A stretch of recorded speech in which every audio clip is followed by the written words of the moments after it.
ثم أما بعد قال الله تبارك وتعالى وجاهدوا في الله حق جهاده هو اجتباكم وما جعل عليكم في الدين من حرج ملة أبيكم إبراهيم هو سماكم المسلمين من قبل وفي هذا ليكون رسول شهيدا عليكم وتكونوا شهداء على الناس.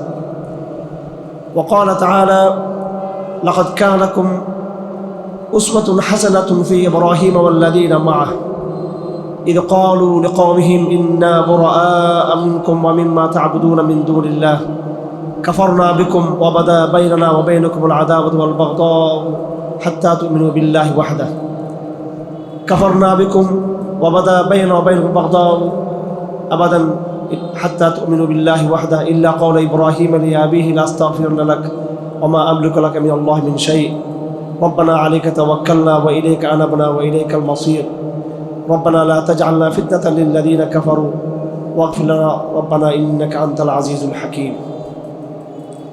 وقال تعالى وإذ يرفع إبراهيم القواعد من البيت وإسماعيل ربنا تقبل منا إنك أنت السميع العليم ربنا واجعلنا مسلمين لك ومن ذريتنا أمة مسلمة لك وأرنا مناسكنا وتب علينا إنك أنت التواب الرحيم ربنا وابعث فيهم رسولا منهم يتلو عليهم آياتك ويعلمهم الكتاب والحكمة ويزكيهم إنك أنت العزيز الحكيم ومن يرغب عن ملة إبراهيم إلا من سفه نفسه ولقد اصطفيناه في الدنيا وإنه في الآخرة لمن الصالحين إذ قال له ربه أسلم قال أسلمت لرب العالمين.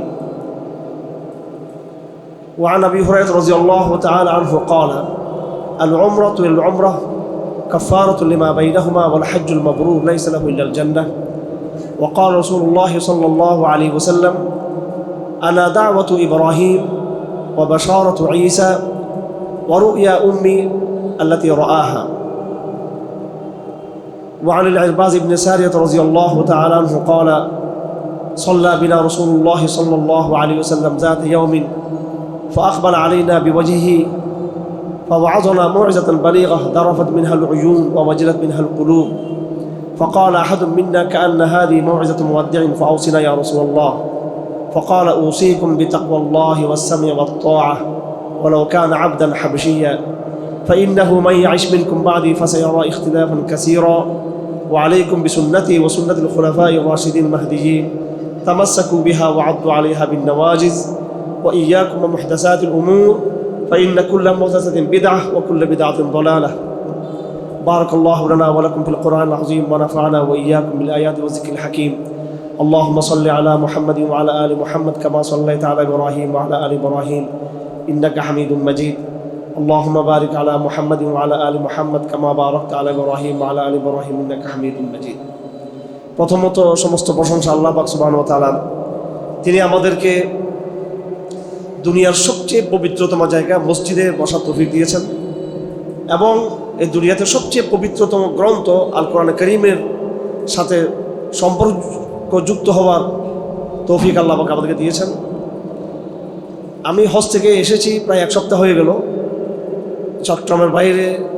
এটা আমার প্রথম আনুষ্ঠানিক কোনো প্রোগ্রাম যেখানে আমি আজকে এসেছি আপনাদের মাঝখানে, এবং আমি আনন্দিত এবং আমি আশাবাদী যে আপনারা গতানুগতিক কোনো ওয়াজ মাহফিলের আয়োজন না করে আপনারা মসজিদের পবিত্র আঙ্গিনায়, যেই মসজিদের আঙ্গিনা থেকেই দ্বীনের মিশনের সূচনা হয়েছিল, দ্বীনের বিজয়, দ্বীনের প্রচার, দ্বীনের প্রসার, এটা নবীওয়ালা পদ্ধতিতে হতে হবে।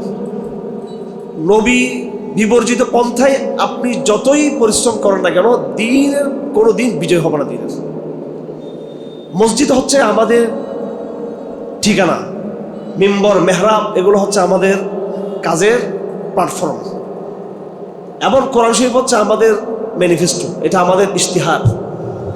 আমরা কোনো নির্বাচনী ইশতিহার বিশ্বাস করি না। আমরা কোনো পৃথিবীর কোনো সংবিধানকে মানি না যে সংবিধান কোরআনের সাথে সাংঘর্ষিক, মানি না এই সমস্ত কোনো সংবিধান।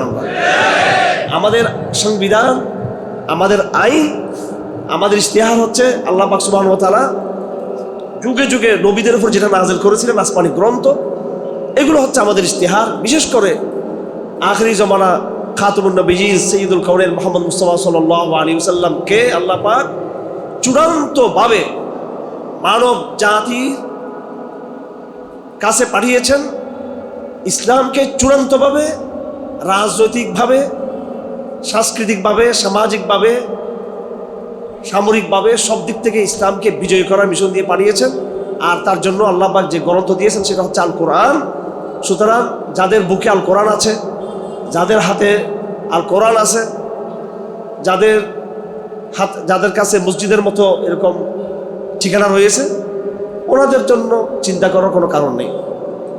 বর্তমানে আফসোসের বিষয় হয়ে গেল যে আমরা ইসলামের বিজয়ের স্বপ্ন দেখি, এটাতে আমাদের এখলাস আছে। আমরা সবাই যারা নামাজ পড়ি তারাও ইসলামকে ভালোবাসি, যারা নামাজ পড়ি না তারাও ইসলামকে ভালোবাসি। এবং প্রত্যেক মুসলমানের মধ্যে নেককার হোক, ফাসেক হোক, সবাই একটা ইসলামের বিজয় তারা দেখতে চায়। আওয়াম মানুষ নিয়ে আমার কোনো কথা নাই। যারা আমরা নিজেদেরকে আমরা ইসলামপন্থী বলে আমরা যারা নিজেদেরকে দাবি করি, আফসোস আমাদের জন্য যে আমরা নিজেদেরকে মনে করতেছি যে আমরা ইসলামকে বিজয় করার জন্য কাজ করতেছি, কিন্তু আমাদের এই কাজের পদ্ধতির সাথে, আমাদের কাজের এই কর্মপন্থার সাথে যারা প্রকৃতপক্ষে ইসলামকে বিজয় করেছিলেন, সাহাবে কেরাম, আম্বিয়ে কেরাম, তাদের কাজের সাথে কিন্তু আমাদের কাজের কোনো মিল নেই। এই উম্মতকে সর্বপ্রথম ফিরে আসতে হবে, কোরআন শরীফে ফিরে আসতে হবে। কোরআন শরীফের বাণী আমাদেরকে বুঝতে হবে, খুব ভালো করে আমাদেরকে বুঝতে হবে। লোক কম হোক কোনো সমস্যা নেই, কম লোক যদি ভালো করে বুঝে ওই কম লোক বিজয়ী হবে। বেশি লোক যদি কথা না বুঝে সেই বেশি লোক তার ইসলাম বিজয়ী হবে না। আমি এবার হজের সফরে সর্বশেষ সফর আমি ভ্রমণ করেছি, বদরের উপত্যকায় আমি গিয়েছিলাম। এটা মদিনা থেকে 100 কিলোমিটার দূরে পাহাড়ি একটা উপত্যকা। আপনারা সবাই বদরের কথা আপনারা জানেন, এই গল্প আমরা সবাই করি এবং এই গল্প আর কাহিনী বলে আমরা নিজেদেরকে খুব গৌরবোজ্জ্বল একটা জাতি হিসেবে নিজেদেরকে আমরা দাবি করার চেষ্টা করি যে আমাদের এই মুসলিম উম্মাহ একটা গৌরবের একটা বিজয় এবং মুসলমানদের একটা অপরাজিত একটা ঐতিহ্য রয়েছে, এটা আমরা সবাই গৌরব করি, আমরা অহংকার, আমরা দাবি করে থাকি।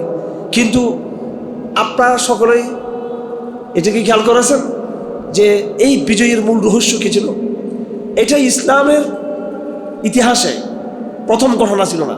এর আগে মুসা আলাইহিস সালামের জামানার পরে এই যখন বাইতুল মুকাদ্দাস ইউশা বিন নুনের মাধ্যমে যখন এই এলাকাটা মুসলমানদের হাতে আসলো এবং আল্লাহ পাক হযরত দাউদ আলাইহিস সালামকে এই নবুয়ত দিয়েছেন এবং পরবর্তী তাকে আল্লাহ পাক তাকে খেলাফত দিয়েছেন আরও পরে, সেই সময় তালুত আর এই জালুত নামে এই দুইজন বাদশা ছিল। জালুত ছিল মুশরিকদের প্রতিনিধি আর তালুত ছিল বনী ইসরাঈলের।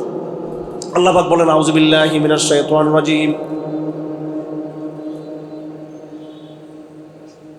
লাকাদ কানা লাকুম আয়াতুন ফি ফিআতাইনি ইলতাকাতা, লাকাদ কানা লাকুম আয়াতুন ফি ফিআতাইনি ইলতাকাতা, ফিআতুন তুকাতিলু ফি সাবিলিল্লাহি ওয়া উখরা কাফিরাতুন ইয়ারাউনাহুম মিথলাইহিম রা'য়াল আইন ওয়াল্লাহু ইউআইয়িদু বিনাসরিহি মান ইয়াশা। এই আয়াতটা আল্লাহ পাক বলেছেন বদর সম্পর্কে, বদর যুদ্ধ, যে তোমাদের জন্য নিদর্শন রয়েছে।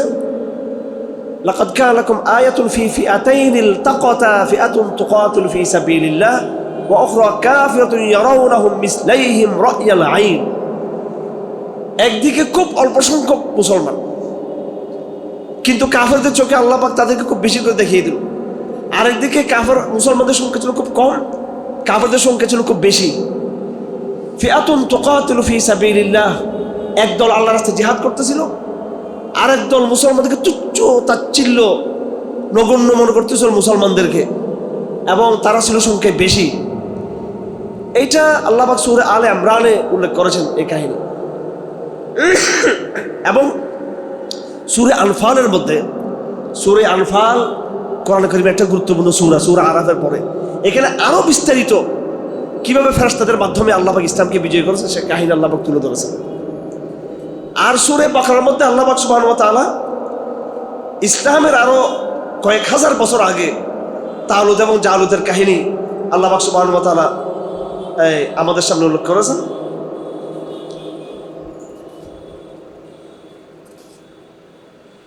আউযু বিল্লাহি মিনাশ শাইতানির রাজীম। ফালাম্মা ফাসালা তালুত বিল জুনুদি ক্বালা ইন্নাল্লাহা মুবতালিকুম বিনাহার।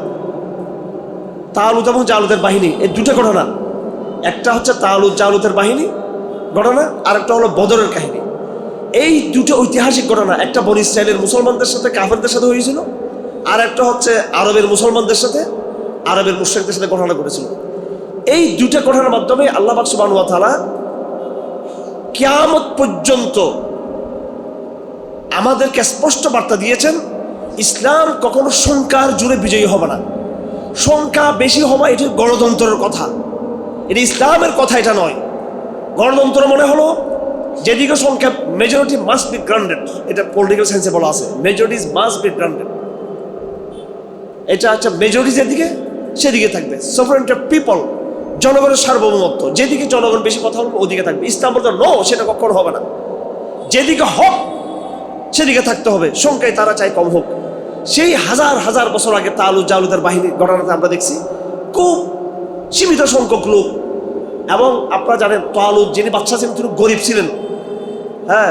এবং বনী ইসরাঈলরা বলতেছে যে এই গরিব ক্বালু আন্না ইয়াকুনু লাহুল মুলক আলাইনা ওয়া নাহনু আহাক্কু বিল মুলকি মিনহু ওয়া লাম ইউতা সাআতাম মিনাল মাল। বলে এটা তো ফকির, এই রাজার তো কোনো টাকা পয়সা নেই, তার নেতৃত্ব কিভাবে আমরা মানবো? তার চেয়ে আমরা বেশি ধনী। ইহুদিরা বলতেছে তার সাথে আমরা লড়াই করবো, সে গরিব মানুষ। আল্লাহ বলতেছেন ইন্নাল্লাহা আসতাফাহু আলাইকুম ওয়া যাদাহু বাসতাতান ফিল ইলমি ওয়াল জিসম। আল্লাহ পাক তাকে এলমও দিয়েছেন, আবার তার শরীরও আল্লাহ পাক দিয়েছেন, নেতৃত্বের গুণাবলী ওনার মধ্যে আছে। তো এই ঐতিহাসিক ঘটনায় যখন দুটো বাহিনী যখন একসাথে হয়ে গেল, একদিকে তো মুসলমানদের সংখ্যা কম, আবার আল্লাহ পাক পরীক্ষা ফেলেছেন যে মাঝখানে একটা নহর চলে আসছে। আমার শারিবা মিনহু ফালাইসা মিন্নী। তালুত বলল সবার পিপাসিত, সবাই যুদ্ধের ময়দানে যাবে, রৌদ্র, এই ঠিকই অবস্থার মধ্যে নাহার আসছে, তাহলে সবাই তো পানি পান করবে, ঠিক কিনা? সবাই তো উদ্গ্রীব পানি পান করার জন্য। ঠিক এই অবস্থা বলতেছে কেউ পানি পান করতে পারবে না, ইল্লা আমার তারা বগরফাতাম বিয়াদি, শুধু এক হাতের চুল্লু পরিমাণ একটু পানি নিতে পারবে, কিন্তু ঘট ঘট করে কেউ পানি পান করতে পারবে না। এখন বনী ইসরাঈল এটা সহ্য করতে পারে না, ফাশারিবু মিনহু ইল্লা কালিলাম মিনহুম। সবাই নহরের পানি পান করলো, কিন্তু অল্প লোক তারা কি করে নাই, পানি তারা পান করে নাই। فلما جاوزه هو والذين آمنوا معه قالوا لا طاقة لنا اليوم بجالوت وجنوده। এখন নদী পার করার পর বলতেছে আমরা সংখ্যায়, ওরা সংখ্যা অনেক বেশি, আমাদের সরু সামান নাই, আমাদের অস্ত্র শস্ত্র বেশি নেই, আমাদের লোক সংখ্যা কম, আমরা তো এদের সাথে পারবো না। قال الذين يظنون أنهم ملاقو الله كم من فئة قليلة غلبت فئة كثيرة بإذن الله। কিন্তু যারা ঈমানদার, যারা পানি পান করে নাই, সংখ্যা তারা কম, তারা বলতেছে কোনো সমস্যা নাই। তারা বলতেছে কাম মিন ফিআতিন কলিলাতিন গালাবাত ফিআতান কাসীরাতান বিইজনিল্লাহ। অনেক কম সংখ্যক লোক অনেক সময় অধিক সংখ্যক লোকের উপর তারা কি করে, বিজয় লাভ করে। এবং যখন যুদ্ধ শুরু হয়ে গেল, কি শুরু হয়ে গেল, ওয়ালাম্মা বারাজু লিজালুত ওয়া জুলুদিহি ক্বালু রাব্বানা আফরিগ আলাইনা সাবরা ওয়া সাব্বিত আকদামানা ওয়ানসুরনা আলাল কওমিল কাফিরিন। লড়াই শুরু হয়ে গেল। লড়াই শুরু হয়ে সময় যখন হয়ে গেল তখন তারা এই দোয়াটা পড়ল। কোরআনে কারীম হচ্ছে বিজয়ের নুসখা। এখানে বিভিন্ন দোয়া আছে, এগুলো শিখতে হবে আপনাদেরকে। খালি এমনি মাহফিলে দোয়া করলে হবে না, হুজুরদের করলে দোয়া করেন। হুজুরে দোয়া করে কি করবো? আপনার হুজুরের নিজের খবর আছে, ঠিক আছে? হ্যাঁ, হুজুর নিজে মুজাহিদ, হুজুর নিজে পুরোপুরি ঠিক আছেন। খালি হুজুরদেরকে দোয়া পড়াইলে, বিয়ে পড়াইলে হবে তা না। আপনাকে মুজাহিদ হতে হবে, আপনাকে মুত্তাকি হইতে হবে, যার যা দোয়া তার, ঠিক আছে? এর দিয়ে দোয়া করায়, এর দিয়ে দোয়া করায়, আর হাজিয়ে নিয়ে দোয়া করলে দোয়াগুলো করতে কি হবে? হ্যাঁ, গরুর মাংস খাইয়া, দাওয়াত চাঁদ খাইয়া, তার হাত দোয়া করতে হবে একবার নবীদের মতো, বেসরুস আমার অবস্থার মধ্যে। টাকা নাই, পয়সা নাই, মুসাফের, মুজাহিদ, দায়ী, ওখানে দোয়া করবেন। ইব্রাহিম ইসলাম এক দোয়া করছেন, সে মক্কা মদিনাতে হজের ঢঙ্কা শুরু হয়ে গেছে, সলাতের ঢঙ্কা শুরু হয়ে গেছে, কথা ঠিক কিনা? সারা দুনিয়ার মানুষের প্রাণ কেন্দ্র হয়ে গেছে মক্কা মদিনা। ইব্রাহিমের একটা দোয়া রুচি নেই। মুসা আলাইহিস সালামের একটা দোয়া রুচি, আল্লাহ পাক ফেরাউনের সাম্রাজ্যকে ধ্বংস করে দিয়েছেন।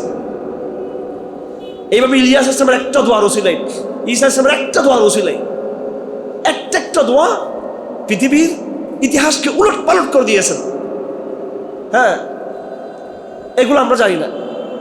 আমরা দোয়ার অনুষ্ঠান করি, দোয়া মাহফিল, অমুক দিন শহীদদের দোয়া মাহফিল, এটা আমাদের সংগঠনও করে, হেফাজতও করে দোয়া মাহফিল। নবীরা কোনো দোয়া মাহফিল করেন, আমি পরিষ্কার বলে দিচ্ছি। নবীরা করছেন দাওয়াতের কাজ করছেন, নবীরা জেহাদের কাজ করছেন, নবীরা তৌহিদের মেহনত করছেন। এটা আপনি অন্যভাবে নেবেন না, আবার হুজুরকার সবগুলো বেদাত বলতেছে। এটা আনুষ্ঠানিকতা। দোয়া হইতে হবে দাওয়াতের অংশ হিসেবে। দোয়া হচ্ছে কিসের অংশ? সংগ্রামের অংশ। আপনি এলাকার মধ্যে, সমাজের মধ্যে দাওয়াত দিবেন, লাঞ্ছিত হবেন, কষ্ট করবেন, মেহনত করবেন, নিজের টাকা খরচ করে নিজের দিনের কাজ করবেন, পরিশ্রম করবেন, এবং মাঝে মাঝে আপনি আল্লাহর কাছে দোয়া করবেন। এগুলো হচ্ছে দোয়া। এমনি অনুষ্ঠান করে দোয়া মাহফিল করছেন, এগুলো হচ্ছে একটা আনুষ্ঠানিক। এগুলো কোনোদিনও এগুলো নবীওয়ালা তরিকা এটা না। নবীরা দোয়া করছেন দাওয়াতের সংগ্রামের ময়দানে দোয়া করছেন। তারা হযরত মুসা আলাইহিস সালাম দোয়া করছেন যখন আল্লাহ বলছেন তুমি ফেরাউনের কাছে যাও। ফেরাউনের কাছে যাওয়াটা অনেক কঠিন একটা ব্যাপার ছিল, কারণ ফেরাউন ছিল প্রতাপশালী এবং সে হিংস্র, সে দাম্ভিক, সে অহংকারী। সে মুসা আলাইহিস সালামকে পাত্তাও দিত না। সে তাকে গিয়ে বলা যে তুমি কাফের, তুমি আল্লাহকে মানো, কত বড় কঠিন কথা। এটা বলা তার পক্ষে সম্ভব ছিল না। ফেরাউন তো তাকে টিপে মেরে ফেলবে মুসা আলাইহিস সালামকে। তো মুসা আলাইহিস সালাম কীভাবে গেছেন? বলছেন ইয়া রব, আমাকে আপনি সাহায্য করেন। ক্বাল রব্বি ইশরাহ লি সাদরি ওয়া ইয়াসসির লি আমরি ওয়াহলুল উকদাতাম মিন লিসানি ইয়াফকাহু কওলি ওয়াজআল লি ওয়াজিরাম মিন আহলি হারুন আখি উশদুদ বি আজরি ওয়াশরিকু ফি আমরি। আর আমরা এই দোয়াটা পড়ি পরীক্ষা হলে গেলে রব্বি ইশরাহ লি সাদরি, রব্বি ইশরাহ লি সাদরি। ইন্টারভিউ দিয়ে বসে মেমোরির ইন্টারভিউ, রব্বি ইশরাহ লি সাদরি। বিসিএস কাটার পর রব্বি ইশরাহ লি সাদরি। মুসা আলাইহিস সালাম এটা পড়ছেন কোথায়? এটা পড়ছেন ফেরাউনের দরবার যাওয়ার সময়। আর আমরা এটা পড়তেছি দাওরা হাদিসের পরীক্ষা দেওয়ার সময় পড়তেছি রব্বি ইশরাহ লি সাদরি, রব্বি ইশরাহ লি সাদরি। এই রব্বি ইশরাহ লি সাদরি এই পরীক্ষার হল থেকে বের করে, দাওরা মেশকাতের পরীক্ষা হল থেকে বের করে এটা রাজপ্রসাদের, তাগুতের রাজপ্রসাদের জায়গায় নিয়ে যেতে হবে এই দোয়াকে, তখনই দোয়া কবুল হবে। আর না হলে এই আপনার রব্বি ইশরাহ লি সাদরি দিয়ে কিচ্ছু হবে না। আল্লাহ আপনার অন্তর কিছু কি আপনি আল্লাহকে সাহায্য না করলে আল্লাহ আপনাকে সাহায্য করবে। তো তালুত জালুতের বাহিনী যখন নাকি সামনাসামনি হয়ে গেল, আগামী তো ব্রাহ্মণবাড়িয়ার মাটি হচ্ছে এটা রক্তের মাটি, শহীদদের মাটি। এটাকে আমি নাম দিছি বাংলাদেশের গাজা। এটাই গাজা। আগামী দিনে এই পার্শ্ববর্তী যে দজ্জালি শক্তি আছে হিন্দুস্তানের, এটার ধ্বংস ইনশাআল্লাহ ব্রাহ্মণবাড়িয়ার মুজাহিদদের হাতে ইনশাআল্লাহ আজিজ। এই হিম্মত আপনাদের রাখতে হবে, শহীদের রক্তের ধারাবাহিকতা অব্যাহত রাখতে হবে। কিসের হাসিনা হাসিনা তো হচ্ছে গোলাম, সে ভারতের গোলাম, তাকে গড়ার সময় নেই। সাপের মাথায় আমাদেরকে আঘাত করার জন্য, কোরআনের বিধানকে সাপের মাথায় প্রতিষ্ঠা করার জন্য আমাদেরকে, সাপের লেজকে কোনো সময় আছে নাকি? কোরআন সাপের লেজে প্রতিষ্ঠা হওয়ার জন্য আসে নাই, কোরআন সাপের মাথার উপর প্রতিষ্ঠা হবে। সাপের মাথাকে তেত্রি দিয়ে ওখানে কোরআন নিজের রাজত্ব কায়েম করবে কোরআন। এজন্য বোঝাপড়া বড় বড়দের সাথে, এই সাকর বাকর আওয়ামী লীগের পান্ডা মান্ডাইদের সাথে, এখানকার কি জানি এখানে পিছিল ব্রাহ্মণবাড়িয়ার, এগুলোর গণার সময় এগুলো কিসের? এদেরকে পাত্তাও দিবেন না, গণবেন না। বোঝাপড়া হবে ইহুদিদের সাথে, বোঝাপড়া আন্তর্জাতিক কুফরি শক্তির সাথে। হ্যাঁ, ভারত, আমেরিকা এবং সারা দুনিয়ার বড় বড় যে দজ্জালি শক্তি আছে, ইসলামের সাথে তাদের বোঝাপড়া হবে ইনশাআল্লাহ। এই শতাব্দীর মধ্যেই সেই বোঝাপড়া হবে ইনশাআল্লাহ। 1447 হিজরি শুরু হয়েছে, এখন মুহররম মাস। ইনশাআল্লাহ 1500 হিজরির ভিতরে ভিতরে ইসলাম পৃথিবীর অধিকাংশ এলাকা জুড়ে ইসলাম বিজয়ী হয়ে যাবে ইনশাআল্লাহ। ঠিক আছে? আর মাত্র কয় বছর আছে? 100 বছর হতে আর 53 বছরের মতো সময় আছে। ঠিক আছে? আমি আবার কোনো ভবিষ্যৎবাণী করতেছি না। আলামত স্পষ্ট কিনা? আল্লাহ পাক এই যে দেখছেন আপনারা গাজার নাম শুনতে আমরা কি মনে করি? গাজা মানে ইসরায়েল পুরো এলাকাটা ধ্বংস করছে। হ্যাঁ, ইসরায়েল গাজাকে ধ্বংসস্তূপ করে দিয়েছে, কিন্তু ধ্বংসস্তূপের পাহাড়, ধ্বংসস্তূপের এই বড় বড় বিল্ডিং এর ধ্বংসস্তূপের ভিতরে এই যে ওরা যে রকেট নিয়ে নিজে মারতেছে ইসরায়েল, এটা দেখতেছেন না আপনারা? হ্যাঁ, স্থল যুদ্ধ চলতেছে। কি চলতেছে এখন? স্থল যুদ্ধ। এই স্থল যুদ্ধে হামাস বিজয়ী নাকি ইসরায়েল বিজয়ী? বলুন। প্রতিদিন ওদের কোনো ট্যাঙ্ক ধ্বংস হচ্ছে এদের, ঠিক কিনা?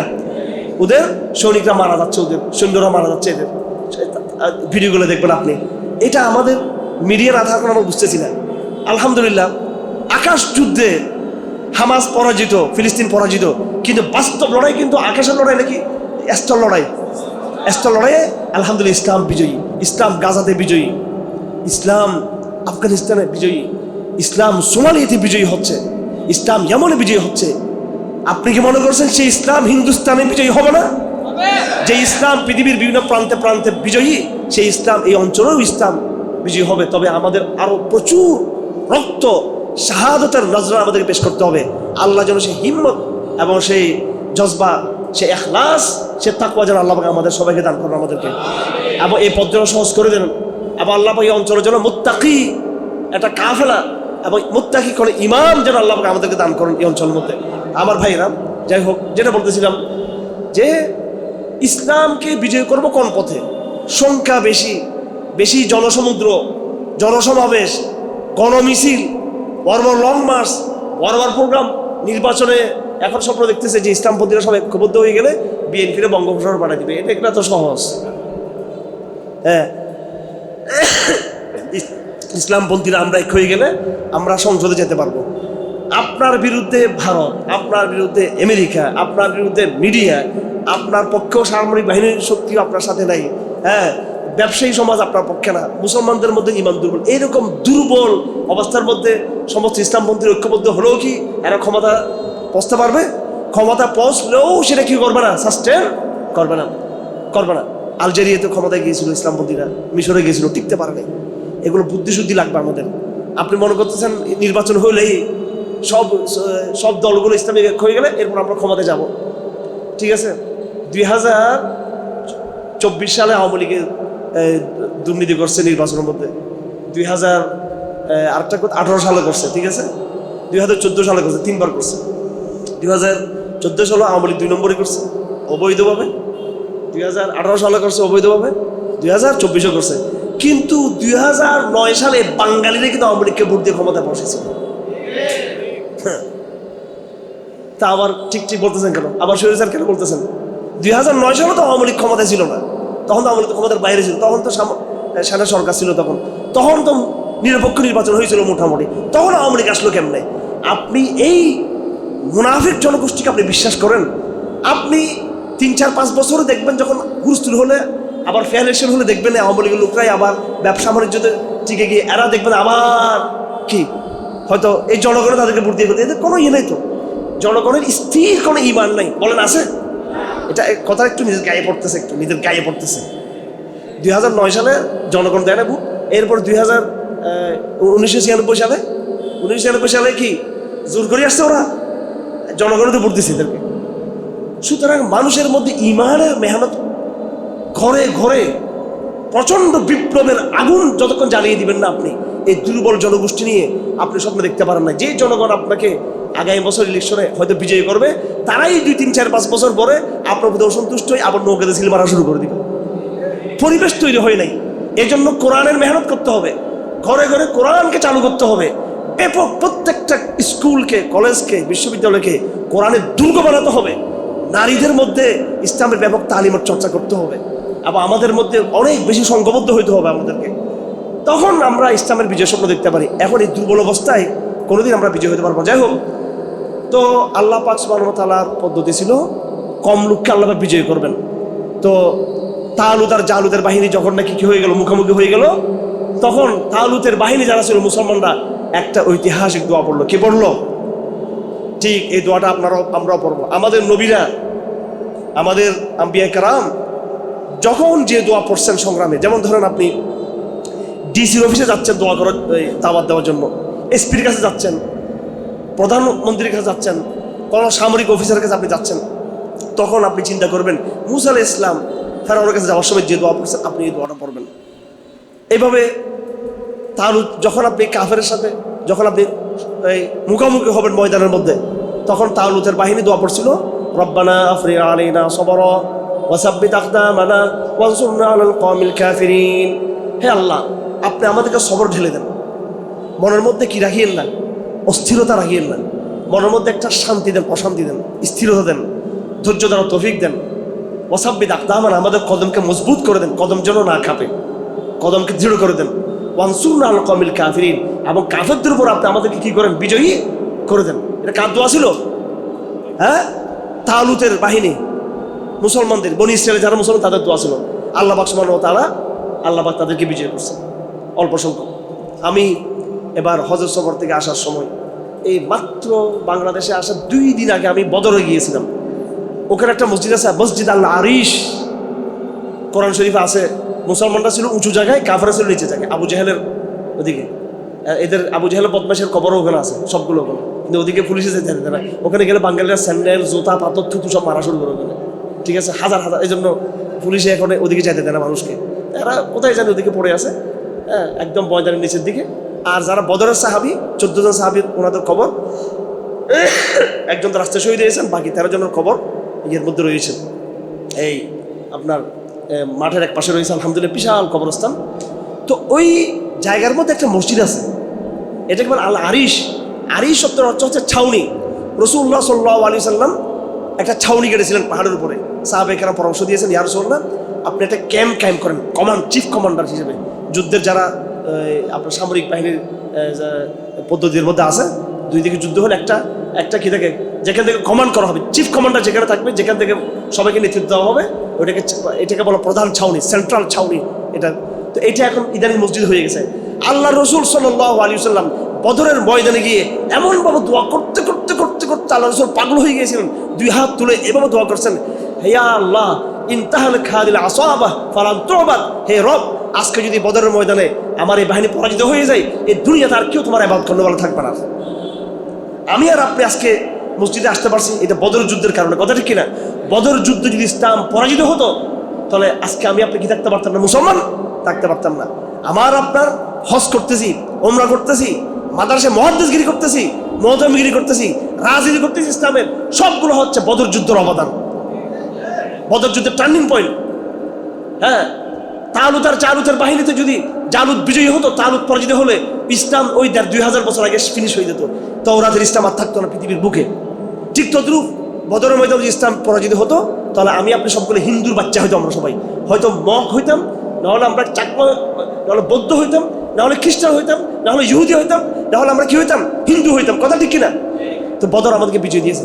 সেই বিজয়ের রহস্য কি ছিল? আল্লাহ রসুল দোয়া করছিলেন, দোয়া করতে করতে এমন কান্নাকাটি করতেছেন, পরে হযরত আবু বকর হাত ধরে থামাই দিয়েছেন, ইয়া রাসূলুল্লাহ এখন আপনি ক্ষান্ত হয়ে যান, আল্লাহ আপনাকে লাঞ্ছিত করবেন না। আপনি তোর উনি হাত ধরে দোয়া বন্ধ করেছেন। কে? হযরত আবু বকর রাদিয়াল্লাহু তাআলা। সুবহানাল্লাহ।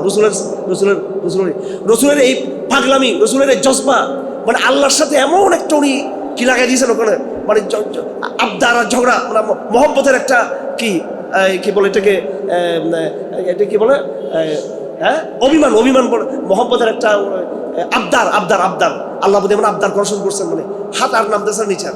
রাসূলুল্লাহ ইসলামের চাদরের তলে কি দেখা যাচ্ছিল? সাদা সাদা ওনার বগলের চামড়া কি দেখা যাচ্ছিল। হ্যাঁ, ওনার বিয়াউজি বিতাইহি যখন দোয়া করতেছেন, চাদরের ভিতরে ওনার কি ফাঁক হয়ে গেছে, ওনার বগলের চামড়াগুলো দেখা যাচ্ছে সাদা। তখন আবু বকর থামাইছেন যে এখন আপনি রাখেন। এই দোয়ার উসিলাই আল্লাহ পাক ইসলামকে বিজয় করেছেন। আমার ভাইরা, হযরত ইব্রাহিম আলাইহিস সালাম, আমি যেহেতু হজ থেকে আসছি সেজন্য আমি 2-1 কথা এই সম্পর্কে বলব। হজ আজকে মানুষ যাচ্ছে, আমাদের বাঙালিরা কেন যাচ্ছে আল্লাহ জানে। আমাদের হজ কাফেলাগুলো আল্লাহ ওনাদেরকে তৌফিক দান করুন যেন সেইভাবে কাজ করেন, কিন্তু অনেকেই, সবাই না, কেউ কেউ আছেন যারা শুধু ব্যবসা উদ্দেশ্য। কি উদ্দেশ্য? ব্যবসা উদ্দেশ্য। অনেকেই তো হজ ফরজ আমাদের উপর, আমরা হজ করি না, অথচ হজ ফরজ। বাংলাদেশের অধিকাংশ মানুষের উপরে যাদের উপর হজ ফরজ তারা কিন্তু হজ করে না। আমার আব্বা একটা কথা বলে, বাংলাদেশে হজ করে কারা? যাদের উপর হজ ফরজ না তারা জজবা শুরু হজ করে, আর যাদের উপর হজ ফরজ তারা কিন্তু হজ করে। বড় ব্যবসায়ী পাবেন, এখানে দোকানে বা মার্কেটে পাবেন, আজ থেকে 14 বছর আগে তার উপর হজ ফরজ, কিন্তু হজ করতেছে না। এই অবস্থায় সে মৃত্যুবরণ করতেছে। হজ যার উপর ফরজ, সে যদি এই অবস্থায় মৃত্যুবরণ করে, হাদিসে বড় ধমক আছে। হ্যাঁ, ইহুদি খ্রিস্টান হয়ে মৃত্যুবরণ করে, এমন হাদিসের মধ্যে এমন শব্দ উল্লেখ আছে, সই হাদিস, জয়ীফ হাদিস উল্লেখ আছে এই কথাগুলো। হজের মূল শিক্ষা, যারা আমরা হজে বেশিরভাগ যেয়ে থাকি, আমরা মনে করি, জি আচ্ছা এই শেষ করে দিচ্ছি, হজে আমরা যাচ্ছি, আমরা মনে করি হাজরে আসওয়াদে চুমো দিতে পারলে, হ্যাঁ হজ করতে পারলে সব গুনাহ মাফ। আমাদের বাংলাদেশিরা তো কিছু যদি মনে করেন, ওরা সব কিছু করে, মেনা, মুজদালিফা, আরাফাত, মাকাম ইব্রাহিম, হাজরে আসওয়াদ সব কিছু করে, জজবা থাকে। বিমানে উঠলে মনে হয় যে আল্লাহ সব গুনাহ মাফ করছে, কারণ নামাজ কালামার দরকার নেই আর। যখন বাংলাদেশে যখন ফিরে বিমান ওঠার সময় আর নামাজ নদারত, নামাজ আর খবর টবর নেই। কোনো হাজি সাহেব নামাজ কজা করলে হজ থেকে আসার পরে তার মানে হলো আপনার হজটা কবুল হয় নাই। আমার ভাইয়েরা, কি হজ আগে নাকি তৌহিদের দাওয়াত আগে? ইব্রাহিম আলাইহিস সালাম আগে কাবা শরীফ নির্মাণ করছিলেন, আগে হজের ডাক দিয়েছিলেন, আগে তিনি সালাত কায়েম করছিলেন, নাকি সর্বপ্রথম তিনি মূর্তির বিরুদ্ধে তিনি দাওয়াত দিয়েছিলেন? কোনটা করছেন? আগে আকীদা। আগে কি? আকীদার মেহনত। এর বহুত পর নিয়ে গিয়েছেন। হজ থেকে আমাদের স্পিডটা গ্রহণ করতে হবে। হজ ইব্রাহিম, ইন্না ইব্রাহিম কান উম্মাতান কানিতান। ইব্রাহিম মানুষ ছিলেন একজন, ইব্রাহিম একজন ছিলেন। ইরাকে দাওয়াত দিয়েছেন, মানুষ তার দাওয়াত কবুল করে নাই। সিরিয়াতে গিয়েছেন তিনি এই মিশরে আসছেন, তিনি মক্কাতে আসছেন, একা একা সারা দুনিয়া তিনি ভ্রমণ করেছেন। হযরত ইব্রাহিম আলাইহিস সালাম তিনি যখন নাকি এই দাওয়াত দিচ্ছিলেন, তিনি এক পর্যায়ে বলছেন, হে আল্লাহ, আমি এত কথা বলতেছি, মানুষ আমার কথা শুনতেছেন। রব্বানা আলাইকা তাওয়াক্কালনা ওয়া ইলাইকা আনাবনা ওয়া ইলাইকাল মাসির। আপনার উপর আমরা ভরসা করলাম। হে আল্লাহ, হে প্রভু, আপনি আমাদেরকে কাফেরদের জন্য ফিতনা বানাইন না আমাদেরকে। হযরত ইব্রাহিমের অনেকগুলো দোয়া আছে, সূরা বাকরার মধ্যে কিছু দোয়া আছে। সূরা ইব্রাহিম, এটা সূরা ইউসুফের পরে সূরা রাদ, সূরা রাদের পরে সূরা ইব্রাহিম। এই দোয়াগুলো আপনারা দেখে নেবেন, লম্বা এক দোয়া। হযরত ইব্রাহিম দোয়া করছেন, হে আল্লাহ, হ্যাঁ, উনি যখন নাকি ওনার সন্তানদেরকে বিদায় দিচ্ছিলেন, ওনার কোলের সন্তান বাচ্চা হযরত ইসমাইল আলাইহিস সালাম, আবার আম্মা হাজারা রাদিয়াল্লাহু আনহা, ওনাদেরকে যখন বিদায় দিচ্ছিলেন, মক্কার পাথরের জায়গা, রৌদ্র, বৃষ্টি নেই, ঝড় নাই, ফসল নেই, শস্য কিছু নেই সেখানে। তখন উনি যখন বিদায় দিয়ে চলে আসতেছিলেন, আম্মা হাজার জিজ্ঞেস করছেন, আপনি কি এইভাবে ছেড়ে চলে যাচ্ছেন? আল্লাহ আপনাকে হুকুম দিয়েছেন এরকম করার জন্য আমাদের সাথে, নাকি আপনি নিজ থেকে নিজের মন মতো করতেছেন? বলতেছেন, না, আমি তো আমার মন মতো করতেছি না, আল্লাহ আমাকে বলছেন তোমাদেরকে এইভাবে রেখে চলে যাওয়ার জন্য। বল, তখন আম্মা হাজার বলছে, তাহলে কোনো আফসোস নেই। কিন্তু ইব্রাহিমের মনে তো আসল দুঃখ আছে। যদি দেখাচ্ছে দেখি খুব শক্ত, আমি তোমাদের দিকে খেয়াল করতেছি না, কিন্তু ভিতরে কিন্তু দুঃখ আছে। ইব্রাহিম ওই কাবা শরীফ থেকে বের হয়ে একটু দূরে গিয়ে পাহাড়ে উঠে আল্লাহু আকবার আকাশের দিকে তাকিয়ে এই দোয়াগুলো করছিলেন, রব্বি জাআল হাযাল বালাদা আমিনা ওয়াজনুবনি ওয়া বানিয়া না'বুদাল আসনাম রব্বি ইন্নাহুন্না আদলালনা কাসীরাম মিনান নাস ফামান তাবিআনি ফাইন্নাহু মিন্নি ওয়া মান আসানি ফাইন্নাকা গফুরুর রহিম রব্বানা ইন্নী আসকানতু মিন যুররিয়্যাতি বিওয়াদিন গায়রি যি যার'ইন 'ইনদা বাইতিকাল মুহাররাম রব্বানা লিয়ুকিমুস সালাহ ফাজআল আফইদাতাম মিনান নাস তাহওয়ি ইলাইহিম ওয়ারযুকহুম মিনাস সামারাতি লাআল্লাহুম ইয়াশকুরুন। এরপর দোয়া করছেন তিনি, রব্বি জাআলনি মুকিমাস সালাহ ওয়া মিন যুররিয়্যাতি রব্বানা ওয়া তাকাব্বাল দুআ। ঐতিহাসিক এই দোয়া করছেন। ওই উনি দেখতেছেন কত দূরে কাবার প্রান্তে তিনি তার স্ত্রীকে একা ফেলে আসছেন, তার সন্তানকে একা ফেলে আসছেন, কিন্তু তিনি ঐতিহাসিক দোয়া করলেন। সুবহানাল্লাহ, এমন এক দোয়া রসিলায় আল্লাহ পাক সুবহানাহু ওয়া তাআলা কাবাকে সারা দুনিয়ার হার জমানার কিয়ামত পর্যন্তের জন্য এটাকে তৌহিদের মার্কাজ বানিয়ে দিলেন আল্লাহ পাক সুবহানাহু ওয়া তাআলা এটাকে। এই জন্য ইব্রাহিম একা ছিলেন, কিন্তু আল্লাহ পাক তাকে বিজয়ী করছেন। তাকে কি করছেন? বিজয় করছেন। বদরের প্রান্তে সাহাবায়ে কেরাম কম ছিল, আল্লাহ পাক তাদেরকে বিজয় করছেন। আমার ভাইরা, আমার মেসেজ হলো, এই যে কোরআন শরীফ, তো আমি তো বেশি কথা বলতে পারি নাই, নামাজের সময় হয়ে গেছে। এই যে আমাদের কিছু লাগবে না, আমাদের হাতে কি আছে? কোরআন। কি আছে আমাদের হাতে? কোরআন শরীফ আছে, আমাদের মসজিদ আছে।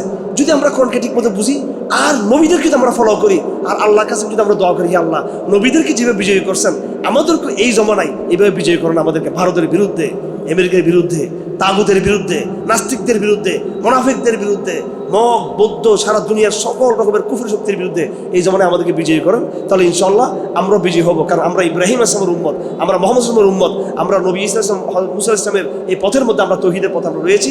এই জন্য এই জমানায় আপনাদের পথকে বিশুদ্ধ করুন, আপনাদের মানহাজকে ঠিক করুন, আপনাদের চিন্তাধারাকে ঠিক করুন। সংখ্যা আপনি কম হলেও ইনশাআল্লাহ আপনি বিজয়ী হতে পারবেন। আল কোরআন দারাস, আমি আশা করব আপনি এটা নিয়মিত চালু করবেন। এখানে কোনো একজন আলেম থাকবেন যিনি নিয়মিত কোরআন দারাস দিবেন। কোরআনকে বোঝার চেষ্টা করি, কোরআন বলে একটা কাফেলা আমরা তৈরি করি ইনশাআল্লাহ আজিজ। এখানে এমন কিছু লাগবে না যে আমরা নির্বাচন হবে সামনে আমরা ক্ষমতায় যাব। ইসলাম একবারেই ক্ষমতায় যাবে, 1000 বছর টিকে যাবে ক্ষমতার মধ্যে। এমন না যে আপনি নির্বাচন কোয়ালিশন করে ক্ষমতায় যাবেন 5 বছরের জন্য। ইসলাম কি 5 বছরের জন্য নাকি? আর এই 5 বছর ঠিক আছে, মাঝখানে আবার আন্দোলন হলে তখন কি করবেন? আবার হাসিনা যাও, কোনো কারণে আপনার বিরুদ্ধে আন্দোলন শুরু হইলো। এই জন্য এটি পিচ্ছিল পথ। এটা কি পথ? দেরিতে আসবো, থেকে যাব, তাড়াতাড়ি আসবো, তাড়াতাড়ি চলে যাব। দরকার আছে? এটা ইসলাম নাকি? তাড়াতাড়ি আসলাম ক্ষমতার মধ্যে, আবার তাড়াতাড়ি চলে গেলাম গ্যালেজ গুটাইয়া। এটা ইসলাম নাই। ইসলাম দেরিতে আসবে। ইসলাম দুনিয়াতে আসার আগে বদর হয়েছে, উহুদ হয়েছে, খন্দকার, হুনাইন হয়েছে, কষ্ট রক্ত গিয়েছে, তারপর ইসলাম দুনিয়াতে এসেছে। 1500 বছর পর ইসলাম টিকে আছে। আমরাও বাংলাদেশে এবং পুরো ভারতে, পুরো অঞ্চলে ইসলামকে বিজয় করব একটু দেরিতে।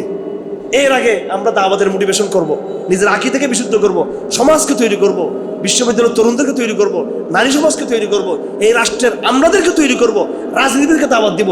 এইভাবে এইভাবে এইভাবে ইনশাল্লাহ একটা পর্যায়ে চূড়ান্ত জিহাদ আমরা লিপ্ত হব কুফরি শক্তির বিরুদ্ধে। এবং দীর্ঘ সংগ্রামের পরে ইনশাআল্লাহ একদিন বহু কোরবানির পরে ইসলাম এই অঞ্চলে বিজয়ী হবে। সেই ইসলাম কিয়ামত পর্যন্ত আর পরাজিত হবে না ইনশাআল্লাহ। আমার ভাইয়েরা, গবেষকরা বলেছেন এটা ইতিহাসের শেষ লড়াই। এরপরে ইসলাম আর কুফরের কোনো লড়াই আর পৃথিবীতে হবে না। এখন যে অবস্থা, এটা ইসলাম এবং কুফরের কি ইতিহাসের শেষ লড়াই। এরপর কিয়ামত হয়ে যাবে, এরপরে মাহদী আসবে, ঈসা আসবে, দাজ্জাল আসবে, ইয়াজুজ আসবে, তারপর কিয়ামত আস্তে আস্তে সংঘটিত হয়ে যাবে। আর কিন্তু লড়াই হবে না। কিন্তু এখন আমরা যারা আছি আখির জামানের উম্মত, আমরা ইতিহাসের শেষ লড়াই আছি। ইতিহাসের কি শেষ লড়াই আছি। এই আখিরি জামানার উম্মতের মধ্যে যারা যত বেশি আল্লাহর দ্বীন কাঁকড়ে ধরবে, কোরআন কাঁকড়ে ধরবে, হ্যাঁ, আপন লোকরা বলবে কৌশল, এটা কৌশল না, এটা বুদ্ধি না, এটা তোমার মধ্যে বুদ্ধি কম, তোমার মধ্যে কৌশল কম। কিন্তু আপনি কোরআন কাঁকড়ে ধরবেন। আপনার মডেল আইডল হচ্ছে ইব্রাহিম, আপনার আইডল বদরের ময়দান, আইডল হচ্ছে তালুত, আইডল হচ্ছে মুসা আলাইহিস সালাম, আইডল হচ্ছে আমার নবীজির কয় বছরের 23 বছরের সিরত। এটা হচ্ছে আমার জন্য মডেল। কথা ঠিক কিনা? আমার নবীজির সিরত ছাড়া অন্য কোনো দরকার নেই। একটু আস্তে ধীরে হোক, আল্লাহ পাক ইসলামকে বিজয় করুক, আমরা এটা চাই। আপনারা সবাই মসজিদ কেন্দ্রিক মেহনত শুরু করুন, কোরআন কেন্দ্রিক মেহনত শুরু করুন। আবু ওলামা ইকরামদের মধ্যে যারা মুখলেস মুত্তাকি আছেন, দায়ী মুজাহিদ আছেন, আপনার তাদের নেতৃত্বে আপনার সমগ্র বাংলাদেশে আপনারা এইভাবে দিনের মেহনত আপনারা চালু করুন। আল্লাহ পাক আমাদের সবাইকে কবুল করুন। ওয়া আখিরু দাওয়ানা আলহামদুলিল্লাহি রাব্বিল আলামিন ওয়া সাল্লাল্লাহু তাআলা খাইরু খালকি মুহাম্মদ ওয়া আলিহি ওয়া সাহবিহি আজমাইন।